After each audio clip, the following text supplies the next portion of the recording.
Namaskar. So delighted to be here with you all. India is a Babel of tongues. According to 1961 census, we have 1,652 languages and dialects spoken by 1.4 billion people of this nation. But unfortunately, we have modern script only in 220 languages. Who gave us this modern script? Who developed these languages? Who gave us education? Who started schools and colleges? So I did a doctoral study with the linguistic department of Nagpur University on the development of Indian languages and literature and produced a book known as Let There Be India, Let There Be India, the impact of Bible on nation building. I analyzed over 125 Indian languages. I made an investigation on who gave us the modern script. I found out that between 150 and 200 years ago, Christian missionaries, Bible translators, gave us 85 dictionaries, 116 grammar books, and 45 newspapers. Suppose I want to ask you, whatever be your language, Gujarati, Marathi, Odia, without a script, can you read your language? Can you get a literature? No. 200 years ago, this was India. But into their situation came Christian missionaries, Bible translators. They lived among us.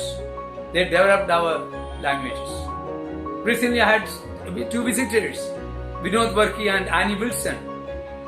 They were engineering students. They were graduated in engineering. They were working in the government and other corporates.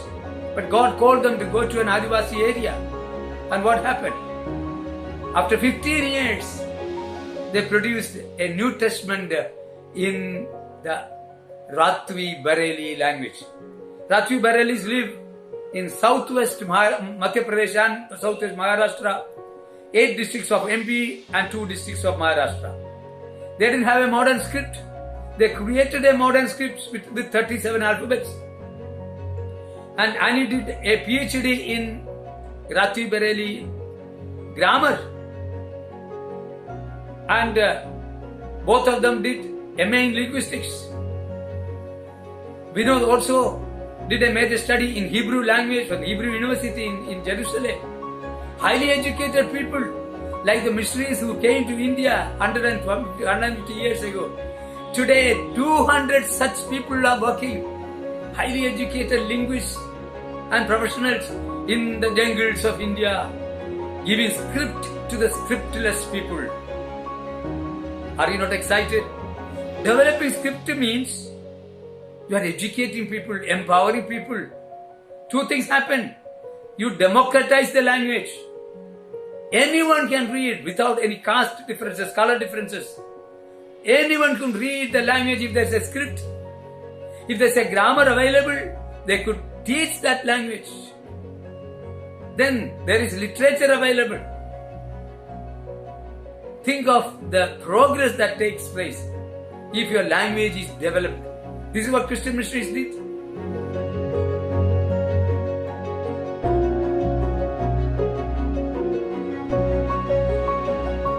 For example, William Carey was here. For 42 years, he developed 41 Indian languages. He gave to India 23 new items.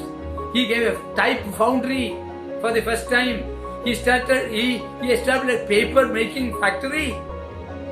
So in the field of literature, He produced millions of copies of literature because he started the printing press in 1800.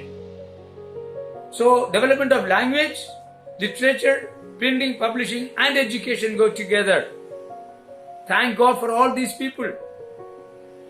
You know, for example, it was Pandita Ramabai who gave in 1890 for the first time the concept of kindergarten, of Pune, kindergarten. Is her contribution to this nation. She was not allowed to study Sanskrit because of the Brahminic order, because women cannot read or write or study Sanskrit. That was the Brahmin men used to say. She broke everything. She is the greatest person who liberated Indian women who were in the clutches, and she gave to us several items in this country. From kindergarten again to university, this is a cup of memory on the 200th anniversary of Sarambur University, the first university in Asia.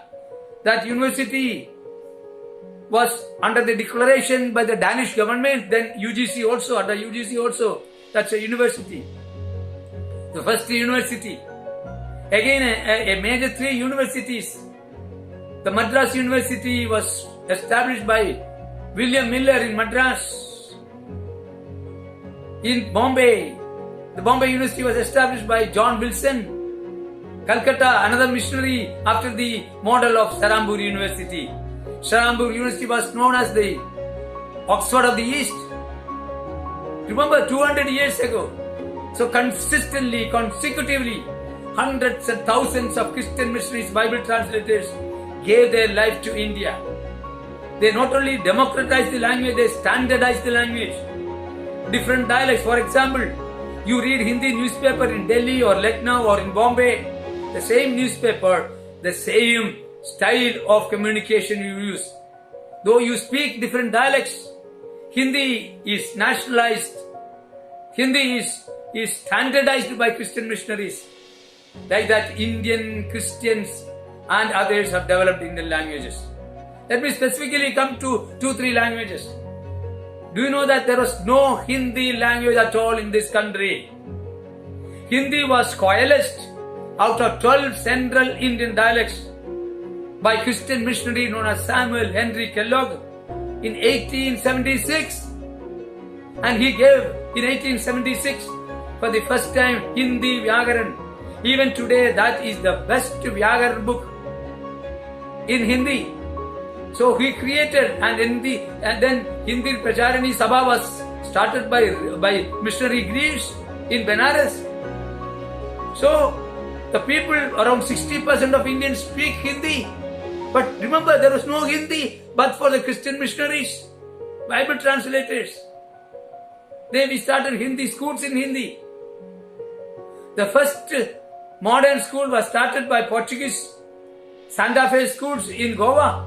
Today, more than 80% of education in the rural area is managed by Christ lovers, followers of Christ.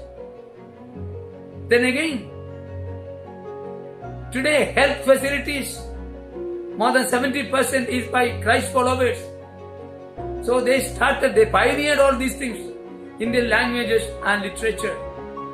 You remember the whole language, Gladys Staines and Graham Staines and children, they were developing, apart from taking care of the missionary of the leprosy patients, they were also developing whole language in Orissa. But they were burned alive. This is the book I have written, burned alive.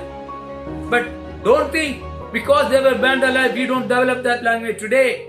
John Mathai and Elizabeth Mathai of IEM, they are continuing to develop whole language. After the martyrdom of Graham Staines and his children, Bible Society released the 4 Gospels in whole language. What a joy! Even today it's continuing. I am just editing a book on Koya tribal language and its development. But Deva Nanavaram worked there for 34 years. He produced the Bible in Koya language. He was a paralytic person, affected with polio and TB and brain hemorrhage. But he continued the service in a wheelchair Like that, I can tell you hundreds of stories today. Christian believers are developing in this country in regard to these tribal languages.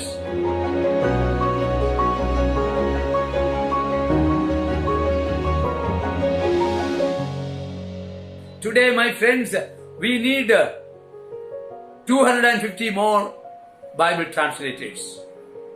Don't you think who developed Adivasis today?